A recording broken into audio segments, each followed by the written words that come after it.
So welcome to Green Mountain Disability Stories. I'm Winnie Looby, and I am a lecturer and program coordinator for the Center on Disability and Community Inclusion at UVM. And today we're here with Leah Schulz, who's a Vermont artist. Her work is being included in a recent exhibit of art by Vermont artists with disabilities through Inclusive Arts Vermont. Leah, could you introduce yourself, please, and tell us who you are and what you do? Great.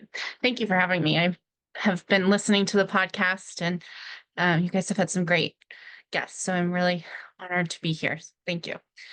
So yes, my name is Leah Schulz, and I am a watercolor, lino cut, and acrylic artist.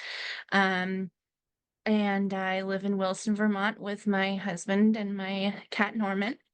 Um, I am actually a UVM grad. I got my MBA from UVM in 2015, and my background is in consulting, and I also used to work for the Division of Aging and Independent Living. So I have had a career working in the field of disability as well. Um, so I like to share my diagnoses because you really never know when someone is searching for a diagnosis and they hear a diagnosis, especially a rare condition. So I like to share that information because you really never know when someone is looking for that. So I have Ehlers-Danlos syndrome, mast cell activation syndrome, um, hyperadrenergic POTS, and small fiber neuropathy and erythromelalgia. It's a tricky one. And then I am currently studying to be a certified personal trainer and Reiki practitioner, as well as wellness coach and certified nutrition counselor. So that work I hope to do with disabled people to help them regain their strength, and as I have been doing for the last few years. So excited about that work as well. Yeah, it sounds great. That I love how your career path has kind of gone along with your personal path. So you've made some you call it lemonade out of lemons for your experiences, and then you're generously giving of yourself to other folks. I think that's incredible. So I have some questions here, and we can kind of follow them and kind of just be organic about it. It's up to you. So I'm curious how your disability and your art kind of interact. How does that, what's that influence back and forth? Yeah, I wouldn't be an artist if I wasn't disabled. I my bachelor's is in biology and peace and justice studies, and I have my MBA in sustainable entrepreneurship. So I always sort of used that side of my brain and thought that art was not something that I could do, or that I was good at, or had the time to be doing something so enjoyable, which is funny to say now. So when I became too sick to work 5 years ago, I suddenly couldn't really use that other side of my brain, and art became my lifeline. It was something that I could actually do to pass the days. And in those early days of getting sick, it was really what saved me mentally, and brought new life and new perspective into my life. So I very much feel like it's tied to my disability in a lot of ways. And then I learned that art is a lifeline to community, because I was suddenly no longer on campus or in the work environment, and my ability to share my art was online was really my only connection to other people in a lot of ways. And then I also found that art is a radical act because it says I'm still here. I still exist, and I may not exist in person in these spaces, but here me sharing these things is a connection that says I'm here. And when you tie your feelings, your expression, your experience of disability in your art, that becomes even more of a political act because it makes people look and see and remind them that disabled people exist. Wow, that's Yeah. incredible. Yeah, I like how you said it's a radical act. I definitely agree with that. In prior UVM, I did a lot of art in school and all of that, and that was kind of what my career path was gonna be. And I really got into education.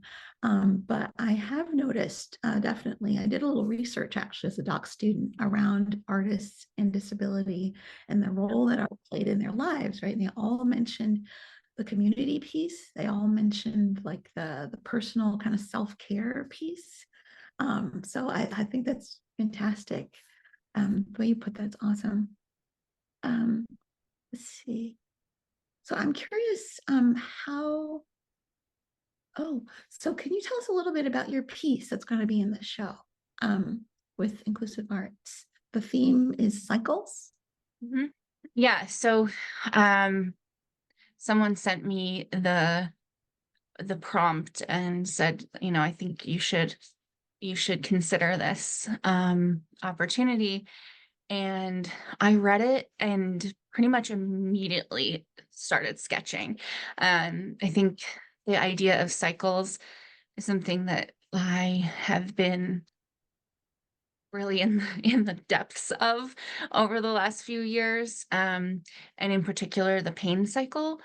Um, I was fortunate to work with a provider that helped me understand um, sort of the concept of a wave. So my painting is of a diving board sort of in the sky. And this little figure dives off the diving board and sort of free falls and then tries to come together and get into a dive position and then dives into an ocean. And the ocean, they split off in three different directions. One is straight down to the bottom and they sink into sort of a meditative pose. Um, the one direction they go and they ride that wave and they come up to the surface and they look around and then they turn and they swim and try and ride that wave. And then the third is they turn and they climb back up the ladder and start ready to get back into that diving position. And so my piece is called Cyclical Choices and is really about that diagram that I have drawn over and over the last few years of saying, okay, I've got these symptoms. I feel like I'm in free fall. I have these feelings about it. I have these tools, and how can I get into that position of addressing those pains? And then I work through some of those, and then more things come up. And how do I address those? And sometimes you sink to the bottom. You've got to sort of live there for a little while. And sometimes you can resurface and ride it out and get out of that pain cycle.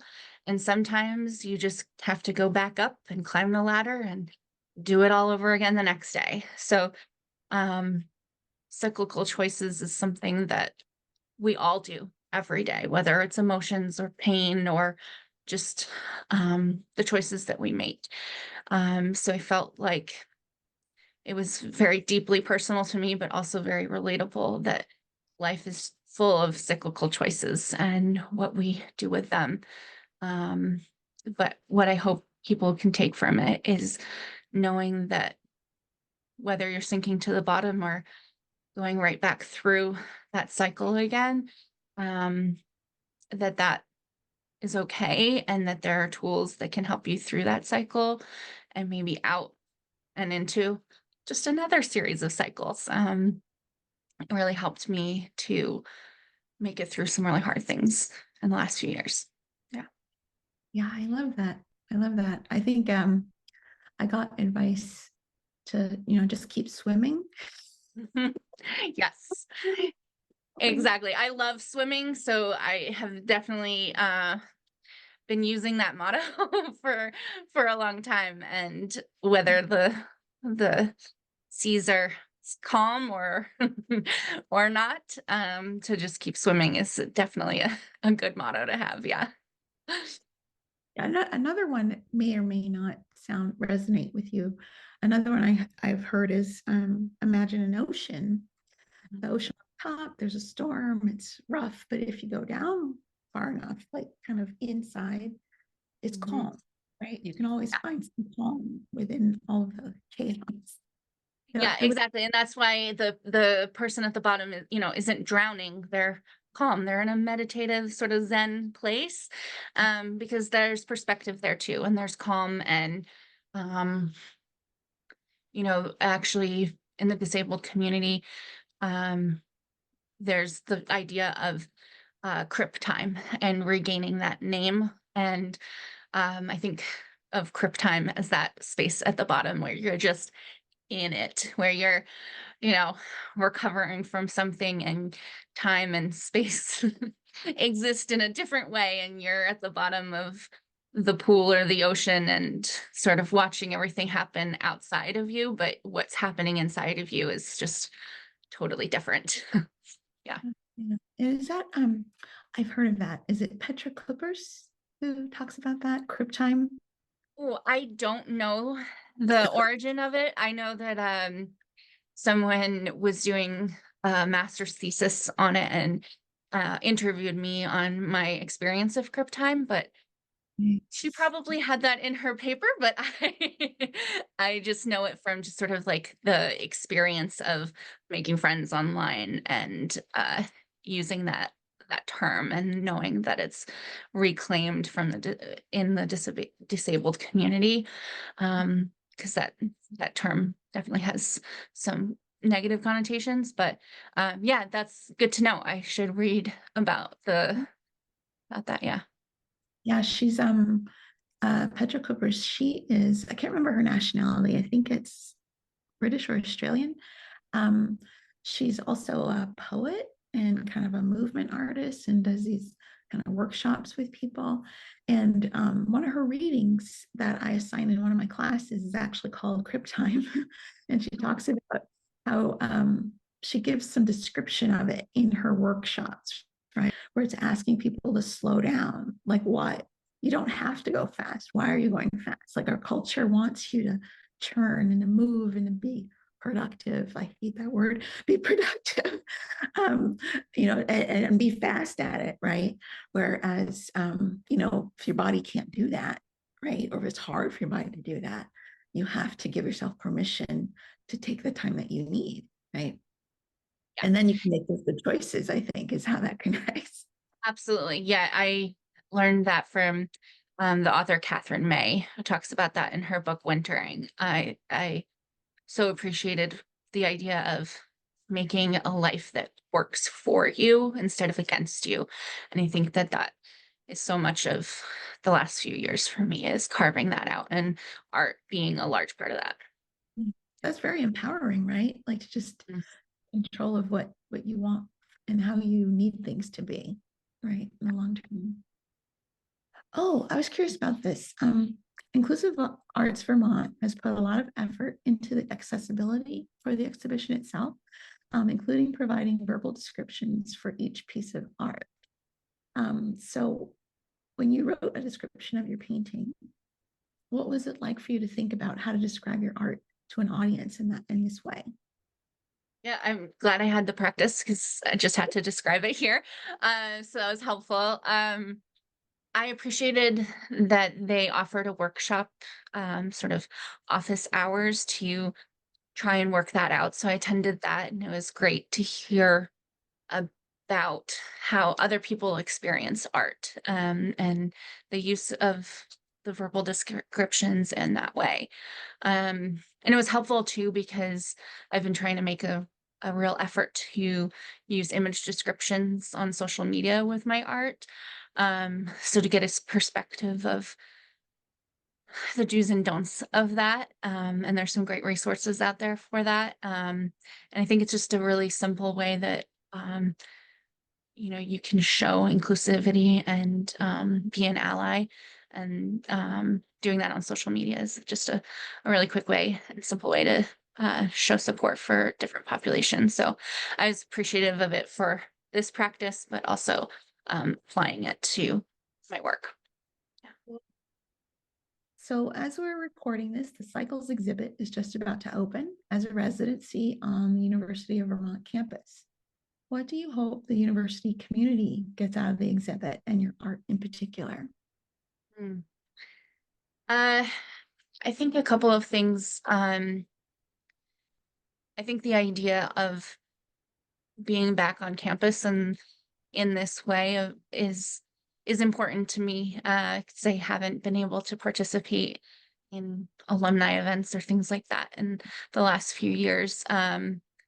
So having a presence on campus in that way is important to me. And maybe if someone, reads my bio and relates to my painting, I think um, is something that I hope will stay with someone, to know that disability can happen to anyone at any time, and being um hmm, just how we exist in places. I think it matters, and how we accommodate and support people, um and providing opportunities to connect in different ways. I really appreciate that UVM is hosting this um, exhibit, and giving people an opportunity to participate in UVM culture, and engage with students in a way, is really, really great. Um, and then I also hope that if some student is struggling with their health as I did when I was a college student, um, that they can see themselves in the art in the entire exhibit, and see how other people have made their access needs work, and how other people have made um, accommodations and have had successful careers, and understand that there's a future for them out there. And yeah, so I'm excited to see how students engage with the exhibit. Yeah. I think we have a new student group on campus, Disabled Student Union. I think they started maybe last year, the year before. I think having the disability experience showcased in this way, in such a prominent way, is just so important. Especially for, you're modeling. It feels like you're modeling um, how to be, right? How to find um, what works for you. That here's your life this way for a while, but then this big thing changes, and our broader culture tells you that, that must be awful. And like that the broader culture, um, in a lot of ways, gives you the message that somehow you're not a person anymore, right? You're Yeah. just kind of need to feel sorry for. Yeah. And so it's great to see, all the artists here are going to be modeling. How do you take that thing that anybody could, join the club at any point, right?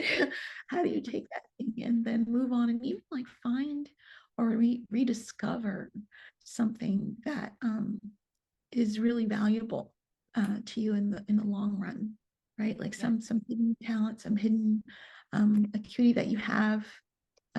Looking at it as kind of, it's a journey. It's not maybe a very easy journey, or, but it is one, and that you have the power to make choices and find people who can be mentors to you in some kind of way, even if it's just an art show.